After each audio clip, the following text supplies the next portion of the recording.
This is today's the Hindu newspaper analysis session for UPSC Civil Services Examination.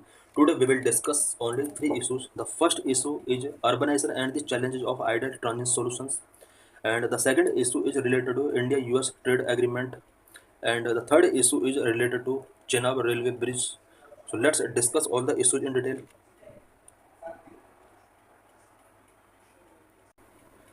What is the status of urban and rural development in India? India के अंदर urban and rural development का क्या status है?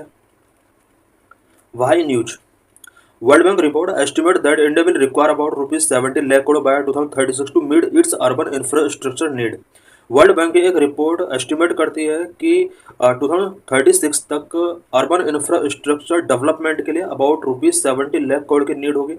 Currently government investment in urban infrastructure is around less than 1 lakh crore annually. Current में annually government जो expand करती है urban development के लिए अबाउट 1 लाख करोड़ से भी लेस का इन्वेस्टमेंट करती है. India's urban population will increase from 400 million in the last decade to 800 million over the next 3 decades. Last decade में इंडिया के अंदर अर्बन पॉपुलेशन 400 मिलियन था, जबकि ये आने वाले नेक्स्ट 3 डिकेड्स के अंदर 8 मिलियंस तक हो जाएगा.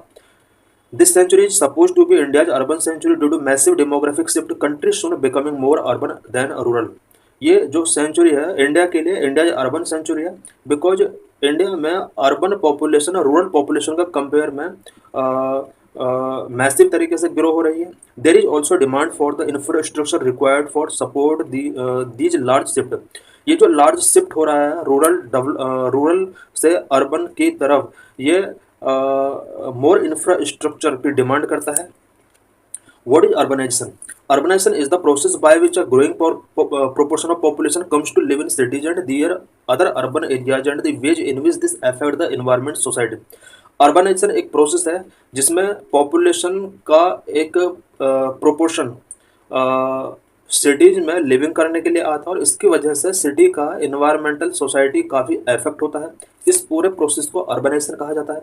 Urbanization is a global phenomenon that has been driven by a variety of factors including economic development, technological change and population growth. Urbanization एक ग्लोबल फेनोमेना है जो कि वेरियस फैक्टर्स के द्वारा लीड किया जाता है, such as economic development, technological change and population growth. In recent decades, urbanization has been a rapidly growing trend in India. The population of India cities and towns has been increasing faster than rural population. Recent decades के अंदर India में urbanisation rapid तरीके से grow हो रहा है और India की पॉपुलेशन सिटीज का जो ग्रो हो रहा है वो रूरल के कंपेयर में फास्ट तरीके से ग्रो हो रहा है.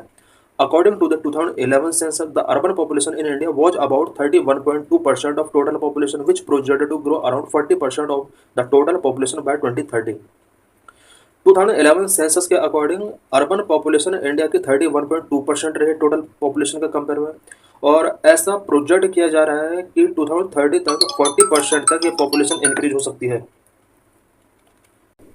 What about cities in India? Cities are engines of growth. India में सिटीज ग्रोथ ऑफ इंजन के तौर पर देखे जाते हैं. Cities contribute around 66% of India GDP and about 90% of the total government revenue. India के टोटल जीडीपी में 66% का कंट्रीब्यूशन है सिटीज का, एंड गवर्नमेंट रेवेन्यू में टोटल 90% तक का कंट्रीब्यूशन है. Cities are an important zone for the overall development of the country. Country के ओवरऑल डेवलपमेंट के लिए सिटीज एक इंपॉर्टेंट जोन है. The World Bank estimate that $840 billion is needed for basic urban infrastructure in the next decade. World Bank का estimate है कि next decade तक India को अर्बन इंफ्रास्ट्रक्चर डेवलपमेंट के लिए अबाउट $840 बिलियन की नीड होगी. Since the 11th finance commission, financial devolution to cities remain inadequate. 11th finance commission से लेकर अब तक अर्बन के लिए या सिटीज के लिए फाइनेंशियल डेवोल्यूशन इनएडुकेट रहे हैं. The physical health of municipalities is poor, affecting both city productivity and quality of life. Municipalities का फिजिकल हेल्थ काफ़ी पुअर रहा और इसकी वजह से सिटीज का productivity and quality of life काफ़ी इफेक्ट हुआ है. Rapid urbanisation without appropriate physical action has adverse effect on development. Rapid urbanisation जो हो रहा है without appropriate physical action, it means physical action, appropriate physical action के बिना जो रैपिड इन अर्बनाइजेशन हो रहा है, ये अर्बन डेवलपमेंट पर एडवर्स इफेक्ट डाल रहा है। Inter governmental transfers IGTs to urban local bodies in India are about 0.5% of GDP, much lower than the 2 to 5% in the other developing nations. India के अंदर अर्बन लोकल बॉडी यानी ULBs के लिए जो inter governmental transfer हो रहे हैं वो GDP का ओनली 0.5% तो हो रहे हैं, जबकि अदर डेवलपिंग नेशंस के अंदर ये transfer 2 to 5% of the GDP तक है। For instance, South Africa allocated 2.6%, Mexico 1.6%, the Philippines 2.5% and Brazil 5.1% of their GDP to their citizens। Example के लिए यहाँ पर दिया हुआ है कि किस कंट्री के अंदर ओवरऑल GDP का कितना परसेंट अर्बन लोकल डेवलपमेंट पर इन्वेस्ट किया जाता है। सच एज साउथ अफ्रीका में 2.6%, मैक्सिको 1.6%, फिलीपींस 2.5% एंड ब्राजील 5.1% तक अर्बन डेवलपमेंट पर एक्सपेंड किया जाता है। Issues and challenges related to taxation system in urban में टैक्सेशन सिस्टम से रिलेटेड क्या क्या इशूज हैं, क्या क्या चैलेंजेस हैं। Number 1, introduction of GST has reduced urban local bodies tax revenue. जब से GST इंट्रोड्यूस किया गया है अर्बन लोकल बॉडीज का टैक्स रेवेन्यू काफ़ी हद तक रिड्यूस हुआ है, excluding property tax from about 23% in 2012 to around 9% in 2017। 2012 में जहां पर अर्बन लोकल बॉडीज का टैक्स रेवेन्यू में अबाउट 23% तक शेयर हुआ करता था, अब वो 9% तक आ चुका है। इट मीन्स GST के आने की वजह से अर्बन लोकल बॉडीज का जो शेयर है वो काफ़ी हद तक रिड्यूस हुआ है। IGDs from state ULBs are very low. State से जो भी inter governmental transfers urban local bodies के लिए किए जाते हैं वो काफ़ी लो है, with state finance commission recommending only about 7% of state own revenue in 2018-19, increasing the quantum of IGTs as a percentage of GDP is necessary. State finance commission ने always state का जो टोटल रेवेन्यू है उसका 7% तक ही transfer के लिए recommend किया finance commission ने। इस परसेंटेज को इंक्रीज करने की जरूरत है और इंटर गवर्नमेंटल ट्रांसफर्स को ज़्यादा से ज़्यादा अर्बन लोकल बॉडीज के लिए शेयर किया जाना बहुत ही नेसेसरी है। Despite the 74th constitutional amendment aims to financially strengthen ULBs, there is no progress over 3 decades later. 74th constitutional amendment जिसका main aim urban local bodies को फाइनेंशियली स्ट्रेंथन करना रहा है, 3 decades के बाद भी अभी तक इस पर कोई प्रोग्रेस नहीं हो पाया है। Local governments require support from union and state government through funds, functionaries and technical aid। Local government को यूनियन एंड स्टेट गवर्नमेंट से funds, functionaries and technical aid की बहुत ज़्यादा नीड है। Number 3, the growth of parallel agencies has distorted local governments role. जब से parallel agencies का growth हुआ है तब से लोकल गवर्नमेंट्स का रोल डिस्टॉर्टेड हुआ है। Programs like the MP's local area development scheme and MLA's local area development scheme exacerbate this issue distorting the federal structure. जब से MP local area development and MLA local area development schemes start हुई हैं India के अंदर, तब से federal structure काफ़ी हद तक डिस्टॉर्टिंग हुआ है और जो मेन रोल होना चाहिए था लोकल बॉडीज का वो भी कहीं ना कहीं डिस्टॉर्ट हुए हैं। Recommendation of funds by finance commission. Finance commission के द्वारा किस तरह से फंड्स के एलोकेशन के लिए रिकमेंडेशन किए जाते हैं। The 16th finance commission has begin it's work established under article 280 of the Indian constitution, primarily focusing on the devolution of consolidated fund. 16th finance commission ने जिसने अपना वर्क स्टार्ट किया है आर्टिकल 280 के अकॉर्डिंग कंसोलिडेटेड फंड्स के devolution को पर focus करना इसका प्राइमरी रोल रहता है। Since the 73rd and 74th constitutional amendment, local bodies have gained significant recognition within the federal system। 73rd and 74th constitutional amendment के थ्रू लोकल बॉडीज का यहाँ पर फेडरल सिस्टम में रिकॉग्निशन काफ़ी बड़ा है।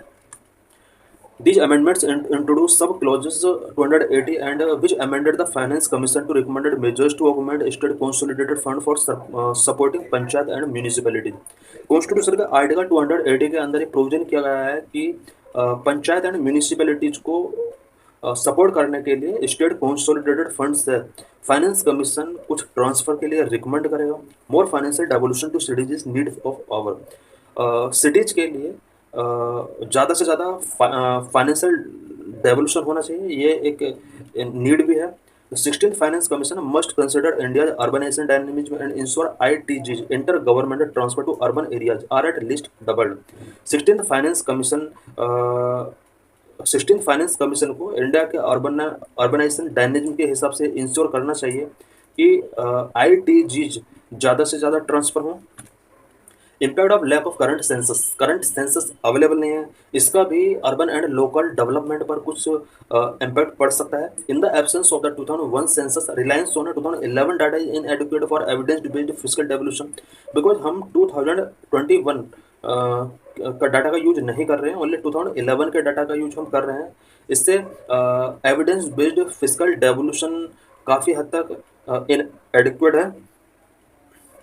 India has approximately 4,000 statutory towns and an equal number of census towns with an estimated 23,000 villages, all of which are effectively urban.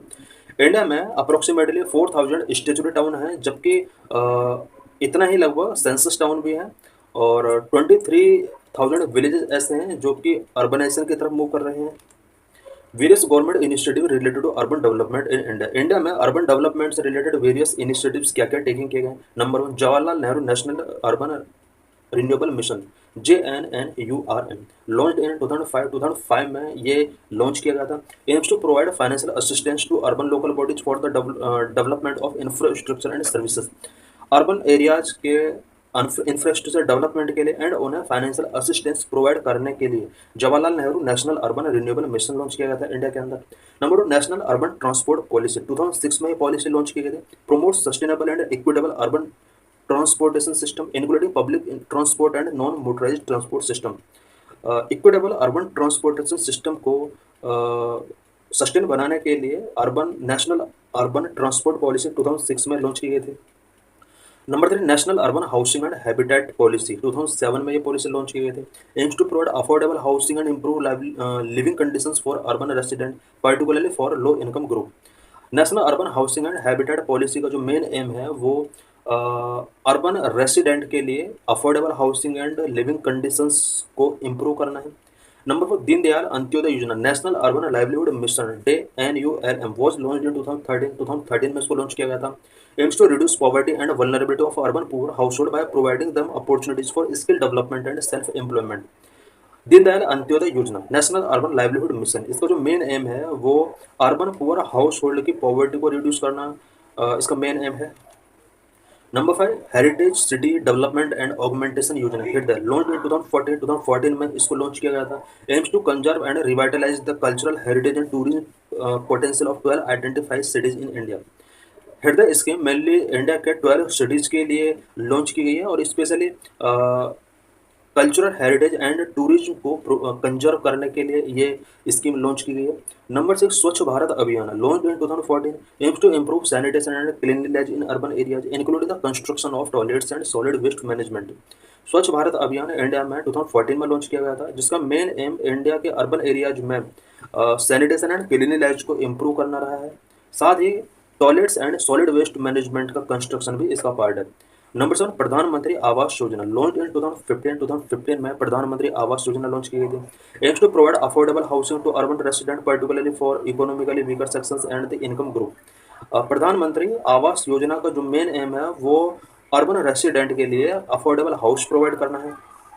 Number 8, smart cities mission, launch in 2015, smart cities mission 2015 में launch किया गया था। Aims to promote the development of 100 smart cities in India focusing on sustainable and inclusive urban development. India के अंदर about 100 smart cities बनाने के लिए 2015 में स्मार्ट सिटीज मिशन लॉन्च किया गया था, सो दैट अर्बन डेवलपमेंट को इंक्लूसिव बनाया जा सके, सस्टेनेबल डेवलपमेंट पर फोकस किया जा सके। Atal mission for rejuvenation and urban transformation, Amrut, launch in 2015, aims to improve basic services and infrastructure in urban areas including water supply and sewage system. India के अंदर 2015 में Atal mission for rejuvenation and urban transformation, Amrut scheme launch किया गया, जिसका main aim urban areas में infrastructure को develop करना and basic services को इम्प्रूव करना है। Some successful examples of sustainable and planned urbanisation in India, कुछ सक्सेसफुल यहाँ पर अर्बनाइजेशन प्लानिंग के कुछ एग्जांपल यहाँ पर हम देखेंगे। Number 1, Chandigarh, known for its well plan urban design and efficient public transportation system which has helped to reduce congestion and improve quality of life for resident. Chandigarh यहाँ पर एक इंपॉर्टेंट एग्जाम्पल है अपने वेल प्लान्ड अर्बन डिजाइन के लिए। यहाँ पर transportation public transportation system को काफ़ी बेटर किया गया है और रेसिडेंट की क्वालिटी ऑफ लाइफ को यहाँ पर कंजेशन रिड्यूस करके इम्प्रूव किया गया है। Number two, Indore. Known for its waste management initiatives, Indore has implemented a number of programs to improve the collection and disposal of waste. Indore waste management initiative का एक example है जहां पर waste के collection and disposal of waste पर बहुत ज़्यादा focus किया गया है. Hence Indore has topped the Swachh Survekshan award for the 6th time in 2022. 2022 में 6th टाइम स्वच्छ सर्वेक्षण अवार्ड इंदौर को मिला है. Constitutional provisions related to rural development in India. Now we will discuss about rural development in India. What are constitutional provisions related to rural development in India? India में rural development से related constitutional provisions क्या क्या है. Number one, article 40 of the DPSP mandate the state to organise village panchayat and equip them with the necessary powers to function as self governing unit. Constitution का article 40 DPSP के under article 40 mention किया गया है और village panchayat को organise करने के लिए इसमें प्रोविजन किया गया है. साथ ही सेल्फ गवर्निंग यूनिट्स को नेसेसरी पावर गिवन करने का यहाँ पर मेन एम है. 73rd constitutional amendment act of 1992 establish Panchayati Raj institutions to foster grass root democracy and drive rural development. Constitution के अंदर 73rd कॉन्स्टिट्यूशनल अमेंडमेंट 1992 में किया जाता है और इसके अंदर PRI पंचायती राज इंस्टीट्यूशंस एस्टेब्लिश की जाती हैं सो दैट रूरल डेवलपमेंट को ड्राइव किया सके और ग्रास रूट डेमोक्रेसी को फोस्टर किया जा सके. Next, 11th schedule of the Constitution assign 29 functions to PRIs, including agricultural extension, land improvement and land reform. Constitution के अंदर 11th schedule में PRIs के लिए 29 functions असाइन किए गए हैं और साथ ही एग्रीकल्चर एक्सटेंशन भी इसके अंदर इंक्लूड है. Governance model of rural development के लिए गवर्नेंस मॉडल क्या है. Central government, state government and local level government के बेस पर रूरल डेवलपमेंट पर फोकस किया जाता है. Central government at the central level ministry of panchayati Raj is responsible for formulating policies and overseeing the implementation of panchayati Raj institution in India. India के अंदर पंचायती Raj institutions को पर फोकस करने के लिए सेंट्रल लेवल पर ministry of panchayati raj responsible है. State government, each state government has a department of rural development which is responsible for planning and implementing rural development program in state. State के अंदर rural development programme को implement करने के लिए, plan करने के लिए ईच स्टेट के अंदर डिपार्टमेंट ऑफ रूरल डेवलपमेंट होता है और ये स्टेट लेवल पर फोकस करता है. Local government PRI are responsible for planning and implementing development programme at the local level पर डेवलपमेंट प्रोग्राम को इम्प्लीमेंट करने के लिए, प्लानिंग करने के लिए PRI रिस्पॉन्सिबल होते हैं लोकल लेवल पर. Major drivers of rural India's growth recently India के रूरल ग्रोथ के लिए मेजर ड्राइवर्स क्या क्या है. Number one, agricultural reforms and technological advancement के बारे में हम पढ़ेंगे. Number two, rural infrastructure development के बारे में पढ़ेंगे. Number three, rural digital connectivity and e governance के बारे में पढ़ेंगे. Number four, rural health care and sanitation initiatives के बारे में हम पढ़ेंगे. Number one, agricultural reforms and technological advancement. The implementation of agricultural reforms and the adoption of modern technologies have played a crucial role in boosting rural productivity. Rural productivity को boost करने के लिए agricultural reforms and modern technologies को adopt किया गया है. For instance, approved irrigation technique and promotion of high yielding varieties have significantly increased crop yield. Example के लिए इंडिया के अंदर इरिगेशन टेक्निक को यहाँ पर इम्प्रूव किया गया है एंड हाई याल्डिंग वेराइटीज को प्रमोट किया गया है. Some governments initiatives such as soil health card scheme and the प्रधानमंत्री कृषि सिंचाई योजना have also contributed to this growth. India के अंदर गवर्नमेंट ने बहुत सारे इनिशिएटिव्स टेकिंग किए गए हैं such as soil health card making किए गए. प्रधानमंत्री कृषि सिंचाई योजना इंडिया के अंदर लॉन्च की गई. Number two, rural infrastructure and development. Rural infrastructure development पर इंडिया ने काफ़ी हद तक फोकस किया है. Significant investment have been made for rural infrastructure development, which has facilitated a better connectivity, access to market and overall economic activities. India के अंदर rural infrastructure development के लिए कुछ सिग्निफिकेंट इन्वेस्टमेंट पर फोकस किया गया है सो दैट मार्केट तक एक्सेस करने के लिए बेटर कनेक्टिविटी इंश्योर की जा सके. प्रधानमंत्री Gram Sadak Yojana has played a pivotal role in constructing all weather rural routes connecting remote villages to nearby towns and cities. India के अंदर प्रधानमंत्री ग्राम सड़क योजना इसके लिए लॉन्च की है. Deendayal Antyodaya Yojana national rural livelihood mission has focused on developing rural infrastructure such as community resource centres and production centres. India के अंदर रूरल इंफ्रास्ट्रक्चर डेवलपमेंट के लिए दीनदयाल अंत्योदय योजना रूरल लाइवलीहुड मिशन पर फोकस किया गया है. Number three, rural digital connectivity and e governance. For bridging the digital divide between urban and rural areas, Indian government has made significant stretch. India में digital divide के between gap को कम करने के लिए रूरल एरियाज में rural digital connectivity and e governance launch किया गया है. Some initiatives like BharatNet, previously known as the National Optic Fiber Network, have aimed to provide high-speed broadband connectivity to Gram Panchayat, facilitating access to online education, e-governance, provide services and digital marketplace for rural communities. India के अंदर Bharat net जैसे initiatives taking किए गए, जिसका previously name जो था वो national optic fibre network हुआ करता था। इसका मेन एम ग्राम पंचायत एरियाज में high speed broadband connectivity provide कराना था।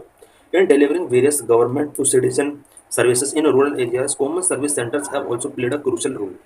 इंडिया के अंदर government to citizen various services deliver करने के लिए कॉमन सर्विस सेंटर्स लॉन्च किए गए हैं, जो एक इंपॉर्टेंट रोल प्ले कर रहे हैं।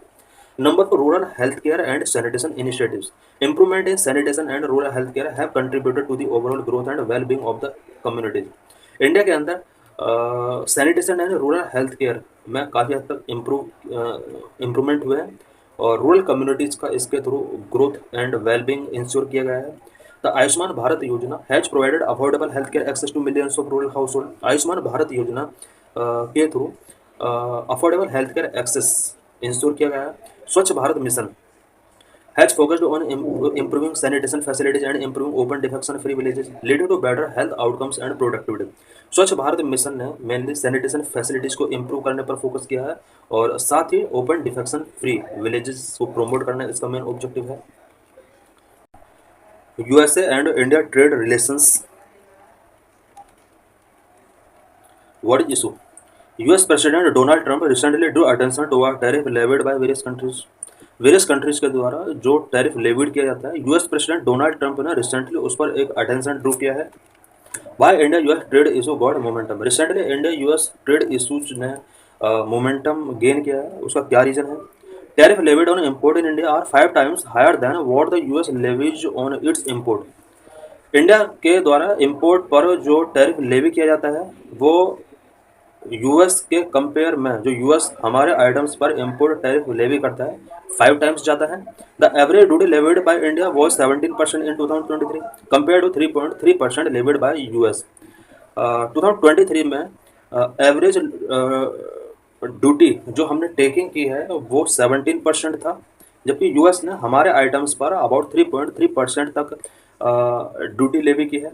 India's higher average was mostly due to high tariff on agricultural product to protect domestic product।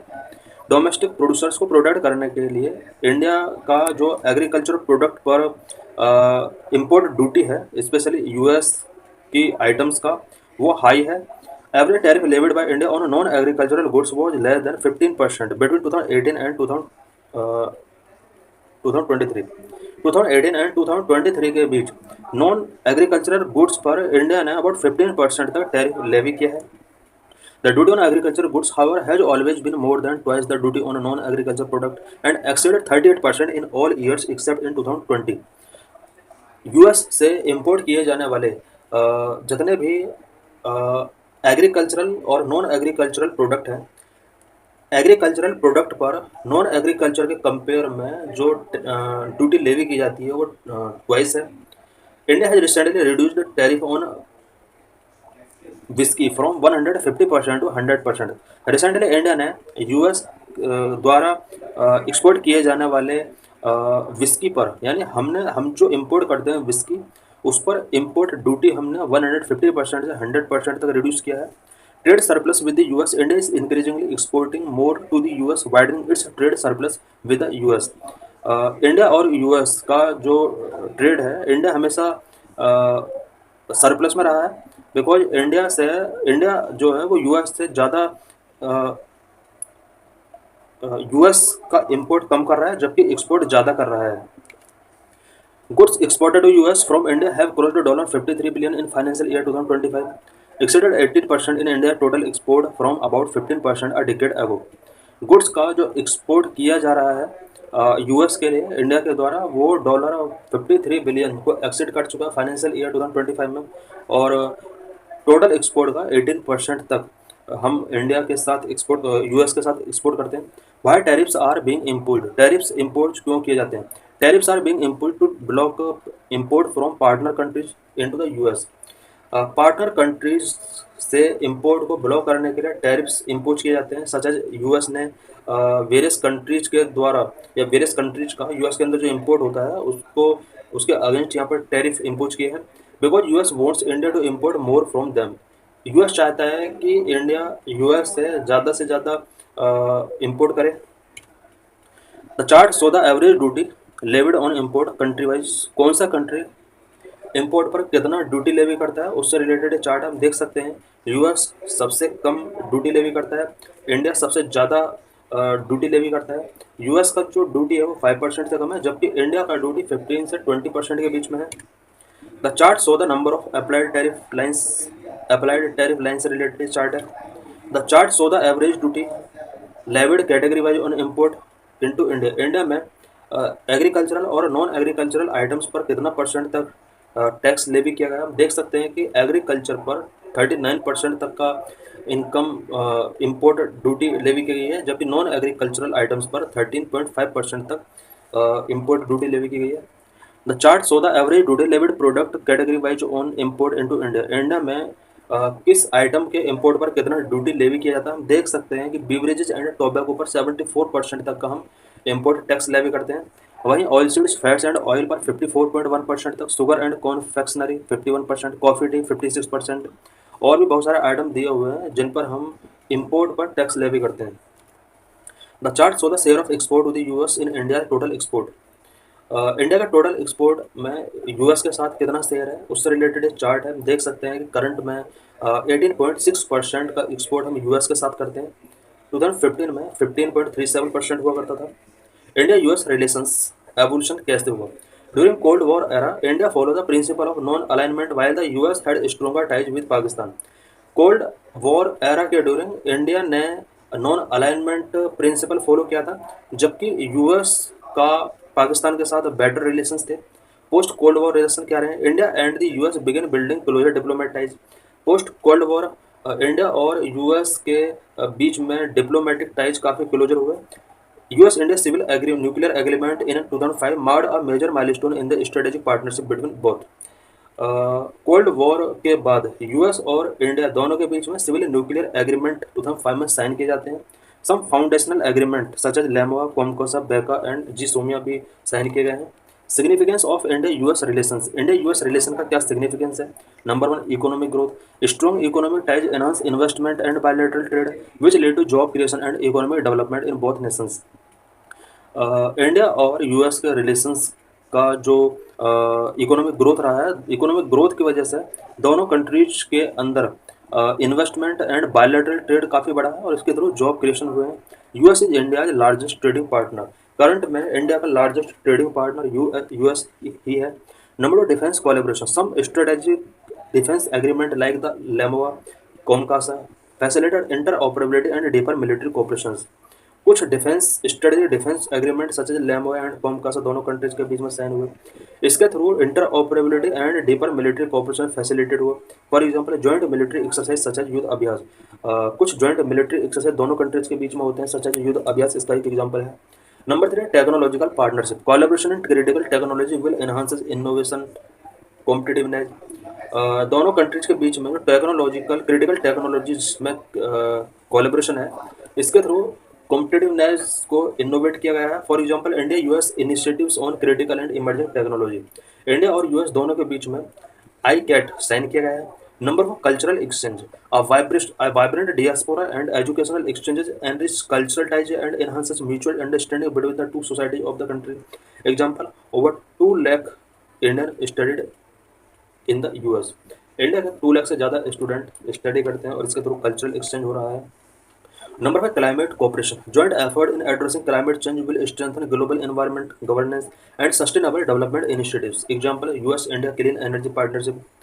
Climate cooperation भी दोनों कंट्रीज के बीच में काफ़ी गुड है। Number 6, quad alliance. The quadrilateral security dialogue enhances regional security cooperation, promoting democratic values and addressing challenges in the Indo-Pacific. For example, the Quad initiative in vaccine distribution and maritime security. India-US defense relation 2005 strategic dialogue will were initiated which lead to deeper engagement between US and India. 2005 में India और US दोनों के बीच में strategic dialogue sign किए गए थे, जिसके थ्रू एंगेजमेंट दोनों के डीपर हुए। 2016 US design designate India as the major defense partner, enhancing access to advanced technologies and collaboration। 2016 में यूएस ने इंडिया को मेजर डिफेंस पार्टनर के तौर पर डेजिग्नेट किया और इसके थ्रू दोनों कंट्रीज के बीच में टेक्नोलॉजीज का कोलेब्रेशन हुआ। 2016-18 the US and India signed several important agreements between 2016-18 such as number 1 LEMOA logistic exchange memorandum and agreement sign किया गया था। Number 2 COMCASA communication compatibility and security agreement sign किया गया था। Number 3 BECA basic exchange and cooperation agreement sign किया गया था। Number 4 GSOMIA general security of military information agreement sign किया गया था। 2018 for easier access to US military technology, India received strategic trade authority in Tier 1 status in 2018। 2018 में India को strategic trade authoritarian tyre 1 का status US ने given किया। 2+2 minister dialogue was also established to deepen strategic cooperation. Strategic cooperation को deepen करने के लिए 2+2 minister dialogue start किया गया दोनों कंट्रीज के बीच में।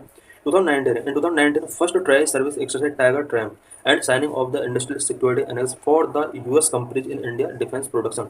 2019 में first trial service exercise tiger Triumph start किया गया था दोनों कंट्रीज के बीच में। 2020 initiatives on critical and emerging technology iCET to drive collaboration in AI quantum computing and cyber security was launch in 2020। 2020 में एआई कोलैबोरेशन को ड्राइव करने के लिए quantum computing and cyber security को ड्राइव करने के लिए दोनों कंट्रीज के बीच में आईकैट स्टार्ट किया था 2020 में। 2021 maritime information sharing technical arrangement MISTA was established in 2021 to improve maritime domain awareness. Maritime domain awareness को इंप्रूव करने के लिए 2021 में मिस्टा दोनों कंट्रीज के बीच में एक एग्रीमेंट साइन किया है। 2021-22 progress in major equipment deal including F414 fighter jet engine and MQ-9B sky guardian drone. 2022-22 में F400 फाइटिंग जेट इंजन से रिलेटेड डील किए गए and MQ-9B sky squadron drone से रिलेटेड कुछ एग्रीमेंट साइन किए गए थे। 2023 India US defence acceleration ecosystem index X under ICAT was launched in 2023 to foster collaboration among defense companies, investors and research institutions। Defence companies investors and research institute के बीच में collaboration को poster करने के लिए इंडेक्स एक्स आईकैट के under launch किया गया था। Challenges in India US relation, India US relation के बिफोर क्या क्या चैलेंजेस हैं? ट्रेड इम्बैलेंस से रिलेटेड चैलेंज है, डाटा प्राइवेसी कंसर्न से रिलेटेड चैलेंज है, डिफेंस प्रोक्योरमेंट हर्डल्स भी कुछ बने हुए दोनों कंट्रीज के बीच में, इंटेलेक्चुअल प्रॉपर्टी राइट से रिलेटेड कुछ चैलेंज है, वीजा रेस्ट्रिक्शन से रिलेटेड कंसर्न है, जियो पॉलिटिकल डिफरेंस दोनों कंट्रीज के बीच में कुछ हैं जो कि दोनों कंट्रीज के बीच में एक चैलेंज के तौर पर क्रिएट हो रहे हैं। What is significance of Chenab Bridge, which is world's highest railway bridge in India? Why news? Indian Prime Minister have inaugurated the Chenab railway bridge, marking the completion of the Udhampur Srinagar Baramulla rail link project। Indian prime minister ने Chenab railway bridge को इनऑगरेट किया है जो कि Udhampur Srinagar Baramulla rail link project को complete करता है। It is now officially the tallest railway bridge in world, symbolising strategic connectivity and engineering excellence. Chenab railway bridge officially world का टॉलेस्ट रेलवे ब्रिज है जो कि strategic connectivity and engineering excellence को show कर रहा है। About Chenab railway bridge, it is steel arc railway bridge built over the Chenab river in Jammu and Kashmir. Chenab railway bridge steel arc railway bridge है जो कि जम्मू एंड कश्मीर में चेनाब रिवर पर बिल्ट किया गया है। Recognised as the tallest railway bridge globally, height is 359 metre, 35 metre taller than the Eiffel Tower. Tallest world का tallest railway bridge के तौर पर इसको रिकॉग्नाइज किया गया जिसकी हाइट 359 मीटर है और एफिल टावर से 35 मीटर इसकी हाइट है, 35 मीटर मोर हाइट है एफिल टावर के कंपेयर में। Location situated between Bakkal and Kauri villages in Raisen district Jammu and Kashmir. Chenab railway bridge Jammu and Kashmir के रायसेन डिस्ट्रिक्ट में बक्कल एंड कौरी विलेजेज के बिटवीन है। Connect Katra to Sangaldan enabling rail access to Srinagar. Chenab railway bridge Katra को संगलडन के साथ कनेक्ट करता है और श्रीनगर तक कहीं ना कहीं रेलवे को कनेक्ट करता है। हु बिल्ट इट, इस ब्रिज को किसके द्वारा बिल्ट किया गया? Executed by Konkan railway corporation, Konkan railway corporation के द्वारा इसको एग्जीक्यूट किया गया। कंस्ट्रक्टेड बाय जेवी of Afcons infrastructure, VSL India and ultra construction south Korea. इसको कंस्ट्रक्ट करने के लिए जो इनिशिएटिव्स टेकिंग किए गए हैं वो एफकॉन इंफ्रास्ट्रक्चर के द्वारा, इंडिया के VSL के द्वारा एंड साउथ कोरिया के अल्ट्रा कंस्ट्रक्शन के द्वारा इनिशिएटिव्स टेकिंग किए गए हैं। की फीचर्स ऑफ ब्रिज, इस ब्रिज के की फीचर्स क्या क्या है? टोटल लेंथ इसका 1315 मीटर है, 530 metre approach plus 800 785 metre main arch. Earthquake resistance इसका कितना? अप टू मैग्नीट्यूड 8 मैग्नीट्यूड तक का अर्थक्वेक को रेजिस्ट कर सकता है। Wind resistance up to 266 kilometre. अगर विंड 266 किलोमीटर पर आवर के हिसाब से रनिंग करें तो उसको रेजिस्ट कर सकता है। Temperature tolerance up to -20 degree Celsius, -20 degree Celsius अगर टेम्परेचर है उसको भी टॉलरेट कर सकता है। Blast proof, design to resist explosions equivalent to 40 ton of TNT, 40 ton of TNT explosive को भी ये रजिस्ट कर सकता है। लाइफ स्पेन इसका कितना है? 120 years and train can run up to 100 kilometre per hour. इसका लाइफ स्पेन 120 ईयर्स तक का है और ट्रेन इस रेलवे ब्रिज के थ्रू 100 किलोमीटर पर आवर के हिसाब से रन कर सकती है। सिग्निफिकेंस ऑफ दिस ब्रिज, इस ब्रिज का सिग्निफिकेंस क्या है? Number 1 strategic importance, strengthen connectivity to the border sensitive region Kashmir. Border sensitive region Kashmir तक ये कनेक्टिविटी को स्ट्रेंथन कर सकता है। Number of boost national integration, provides uninterrupted rail access to the Kashmir valley. Kashmir valley तक रेल एक्सेस को अनइंटरप्टेड तरीके से प्रोवाइड करता है। इट मीन्स इंडियन पीपल का कश्मीर वैली तक जो एक्सेस है, रेल एक्सेस, वो स्ट्रॉन्ग हुआ है। Number 3 engineering skill, engineering skill भी इसके थ्रू शो हो रहा है। Build in most complex terrain and in a high seismic zone with fractured geology.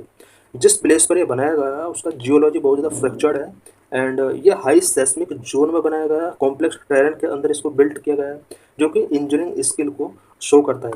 Number 4 civil engineering advancement, symbolises India advancement in infrastructure and resilience. ये जो bridge बनाया गया है ये civil engineering advancement of India को show करता है। Number 5 tourism and economic growth, इसके थ्रू टूरिज्म इंक्रीज हो सकता है, इकोनॉमिक बूस्ट इसके थ्रू मिल सकता है। Promotes tourism, regional development and employment. ये जो ब्रिज है ये टूरिज्म को प्रमोट करेगा, रीजनल डेवलपमेंट एंड एम्प्लॉयमेंट इसके थ्रू बूस्ट होगा।